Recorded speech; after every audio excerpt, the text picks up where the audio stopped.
तीनों की बात सुनकर घर के बाकी लोग भी वहां आ जाते हैं। तभी जोगिंदर कहता है, हमारे घर की औरतें अपने मर्दों का नाम नहीं लेती। तुम्हारे शहर में होता होगा, लेकिन हमारे यहाँ पर ऐसा कुछ नहीं होता।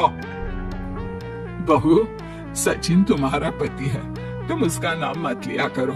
तुम अपने पति का नाम लेने की जगह ए जी, ओ जी, सुनो जी कहा करो। पति ना परमेश्वर होता है। तो परमेश्वर का तो हम नाम लेते हैं।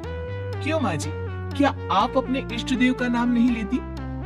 माँ जी, ये सब इन पुरुषों के बनाए तौर तरीके हैं, औरतों को दबाने के लिए। ये बेशर्म लड़की ऐसा नहीं सुधरेगी। ये हमारे घर की औरतों को भड़का रही है। सचिन, तुम इसे चुप कराओगे या फिर मैं करूं? नहीं पिताजी, मैं अभी समझा देता हूँ। चलो देविका अंदर, और कितना तमाशा बनाओगी मेरा। सचिन, मैं अंदर नहीं बाहर जाऊंगी। अब मैं यहाँ नहीं रह सकती। देविका की बात सुनकर महेंद्र कहता है, भाई साहब, ये लड़की इस घर से और गांव से बाहर ना जानी चाहिए, नहीं तो हमारे घर और गांव की औरतें भी ऐसी ही हरकतें करेंगी। वो भी मर्दों के खिलाफ बगावत करेंगी। और मैं भी देखती हूँ कि मुझे घर से बाहर जाने से कौन रोकता है।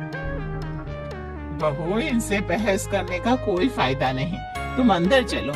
इस गांव के मर्दों के अंदर बहुत अहंकार भरा हुआ है। देविका किसी की बात नहीं सुनती और अपना सामान उठाकर घर से बाहर जाने लगती है। तभी वहाँ मोहन और कल्याण आते हैं। कल्याण देविका के हाथ में से उसका सूटकेस छीन लेता है और मोहन देविका को जोरदार थप्पड़ मारता है।